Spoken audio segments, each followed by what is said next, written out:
Bismillahirrahmanirrahim. Assalamualaikum warahmatullahi wabarakatuh.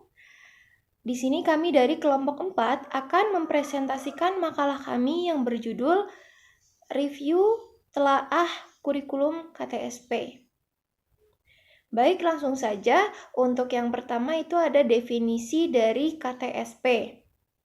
KTSP merupakan kurikulum operasional yang disusun dan dilaksanakan di masing-masing satuan pendidikan yang memuat tujuan, struktur, muatan, kalender pendidikan, silabus, RPP, dan standar ketuntasan pada satuan pendidikan. KTSP itu merupakan standar dari pengembangan kurikulum KBK dan kurikulum 2004. Adapun menurut Peraturan Pemerintah Nomor 19 Tahun 2005 tentang Standar Nasional Pendidikan KTSP merupakan kurikulum operasional yang disusun dan dilaksanakan di masing-masing satuan pendidikan. Dapat disimpulkan bahwasanya KTSP itu adalah penyempurnaan dari kurikulum sebelumnya sehingga pendidik itu dituntut untuk menyampaikan materi pembelajaran secara menyeluruh dengan menggunakan pendekatan yaitu eksplorasi, elaborasi, dan konfirmasi. Dan KTSP itu sendiri mempunyai 4 landasan. Yang pertama itu sebuah Undang-Undang Nomor 20 Tahun 2003 tentang Sistem Pendidikan Nasional. Kemudian yang kedua PP Nomor 19 Tahun 2005 tentang Standar Nasional Pendidikan. Kemudian yang ketiga Permendiknas Nomor 22/2006 tentang standar isi. Kemudian yang keempat itu ada Permendiknas 23/2006 tentang standar kompetensi kelulusan. Penyusunan RPP KTSP menggunakan pendekatan eksplorasi, elaborasi, dan konfirmasi. Untuk yang selanjutnya itu ada tujuan dari KTSP. Tujuan diterapkannya KTSP secara umum itu untuk memandirikan dan memberdayakan satuan pendidikan melalui pemberian kewenangan kepada lembaga pendidikan dan mendorong sekolah untuk melakukan pengambilan keputusan secara partisipasif dalam pengembangan kurikulum. Adapun tujuan dari KTSP itu sendiri ada 3. Yang pertama, meningkatkan mutu pendidikan melalui kemandirian dan inisiatif sekolah dalam mengembangkan kurikulum.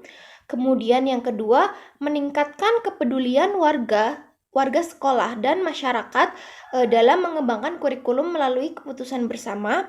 Kemudian yang terakhir itu ada meningkatkan kompetensi yang sehat antar satuan pendidikan yang akan dicapai. Baik, mungkin cukup sekian dari saya. Selanjutnya akan dilanjutkan oleh Mbak Limah. Terima kasih. Oke, sebelumnya halo guys, bersama saya Limatul Azizah. Di sini saya akan menjelaskan tentang prinsip-prinsip dari KTSP, kemudian ciri-ciri dari KTSP, dan juga pengembangan dari KTSP itu sendiri. Yang pertama, kita akan memulai dari prinsip-prinsip dalam pelaksanaan KTSP. Ada berapa prinsip sih? Ya, pertama yaitu didasarkan pada potensi perkembangan dan kondisi peserta didik untuk menguasai potensi yang berguna bagi dirinya. Jadi di sini juga peserta didik harus mendapat pelayanan dalam KBM atau kegiatan belajar mengajar. Seperti bentuk pelayanannya seperti apa? Yaitu seperti pengayaan, kemudian remedial, kemudian latihan-latihan soal lainnya seperti itu, dan lain-lain. Nah, yang prinsip kedua yaitu menegakkan 5 pilar belajar. Apa aja? Pertama, belajar untuk beriman dan bertakwa. Kedua, belajar untuk memahami dan menghayati. Ketiga, belajar untuk mampu melaksanakan dan berbuat secara tertib. Selanjutnya, belajar untuk hidup bersama dan berguna bagi orang lain. Kemudian, belajar membangun dan menemukan jati diri melalui belajar aktif, seperti itu. Kemudian, selain itu, untuk prinsip selanjutnya yaitu dilaksanakan dalam suasana hubungan peserta didik dan pendidik yang saling menerima dan menghargai. Dan di sini juga menerapkan prinsip Tutpuri Handayani seperti itu. Ya, prinsip Tutpuri Handayani itu seperti apa sih? Jadi yang dimaksud dengan prinsip Tutpuri Handayani itu yaitu prinsip di mana seorang pendidik atau guru itu memberi teladan kepada muridnya dan juga memberi motivasi belajar kepada muridnya seperti itu. Nah, yang terakhir, prinsip terakhir yaitu KTSP ini mencangkup seluruh komponen kompetensi seperti mata pelajaran, muatan lokal, dan pengembangan diri seperti itu. Nah, untuk bab selanjutnya yaitu terdapat ciri-ciri dari KTSP. Pertama, memberikan kebebasan dalam menyelenggarakan program pendidikan sesuai kondisi. Jadi KTSP ini memberikan kebebasan kepada para guru, kepala sekolah, dan satuan pendidikan lainnya untuk membentuk satuan pendidikan atau mengembangkan kurikulum sesuai dengan kondisi, baik itu kondisi sekolah maupun kondisi kemampuan peserta didik, kultur, atau budaya, dan lain sebagainya. Jadi disesuaikan dengan kondisi yang ada seperti itu, sehingga bisa berjalan dengan efektif dan sesuai tujuan seperti itu. Nah, untuk ciri-ciri KTSP yang selanjutnya yaitu guru harus mandiri dan kreatif.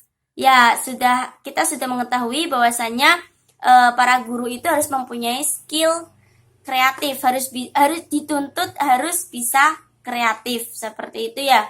Demi suksesnya dalam kegiatan belajar mengajar. Nah, selanjutnya menganut prinsip fleksibilitas. Nah, apa sih prinsip fleksibilitas? Jadi prinsip fleksibilitas ini bersifat luas seperti itu. Selalu menyesuaikan seperti itu. Jadi dimanapun berada, prinsip itu dapat terlaksana kayak gitu. Ya, ciri dari KTSP yang terakhir yaitu menganut konsep diversifikasi. Apa sih konsep diversifikasi itu? Jadi konsep diversifikasi ini yaitu konsep di mana untuk menghindari ketergantungan pada ketunggalan kegiatan seperti itu. Jadi banyak cara yang bisa ditempuh kayak seperti itu. Selanjutnya adalah kelebihan dan kekurangan KTSP. Kelebihan KTSP: 1. Mendorong terwujudnya otonomi sekolah dalam penyelenggaraan pendidikan. 2. Mendorong para guru, kepala sekolah, dan pihak manajemen sekolah untuk meningkatkan kreativitasnya dalam penyelenggaraan program-program pendidikan. Yang ketiga, KTSP memungkinkan setiap sekolah untuk menitik beratkan dan mengembangkan mata pelajaran tertentu yang aspektabel bagi kebutuhan siswa. Keempat, mengurangi beban belajar siswa yang sangat padat, kurang lebih 20%. Yang kelima, memberikan peluang yang lebih luas kepada sekolah-sekolah dalam mengembangkan kurikulum sesuai dengan kebutuhan. Nah, kekurangan KTSP itu sendiri adalah: 1. Kurangnya SDM yang diharapkan mampu menjabarkan KTSP pada kebanyakan satuan pendidikan yang ada. 2. Kurangnya jumlah sarana dan prasarana pendukung sebagai kelengkapan dari pelaksanaan KTSP. 3. Masih banyak guru yang belum memahami KTSP secara komprehensif, baik konsepnya, penyusunannya, maupun prakteknya di lapangan. Yang keempat, penerapan KTSP yang merekomendasikan jam pelajaran akan berdampak berkurangnya pendapatan guru. Baiklah, selanjutnya yaitu model penilaian KTSP. Penilaian merupakan proses sistematis pengumpulan informasi, angka, deskripsi verbal, analisis, dan interpretasi informasi untuk memberikan keputusan terhadap kadar hasil kerja. Penilaian yang diterapkan dalam KTSP ialah penilaian berbasis kelas atau PBK. Data atau informasi dari PBK merupakan salah satu bukti yang dapat digunakan untuk mengukur keberhasilan suatu program pendidikan. Model-model penilaian KTSP. 1. Tertulis. Tes tertulis merupakan tes dalam bentuk bahan tulisan, baik soal maupun jawaban. Dalam menjawab soal, siswa tidak selalu harus merespon dalam bentuk menulis kalimat jawaban, tapi dapat juga dalam bentuk mewarnai, memberi tanda, menggambar grafik, dan lain-lain. Setelah itu ada penilaian kinerja.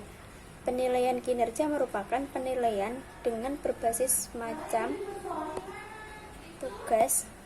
Hasil kerja dapat berupa produk kerja siswa yang biasa saja berbuat dari kain, kertas, kayu, lukisan, atau yang lain.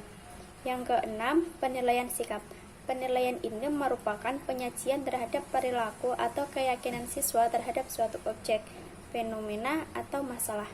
Yang ketujuh yaitu penilaian diri. Penilaian ini merupakan penilaian yang dilakukan sendiri oleh guru dan siswa yang bersangkutan. Baik, terima kasih.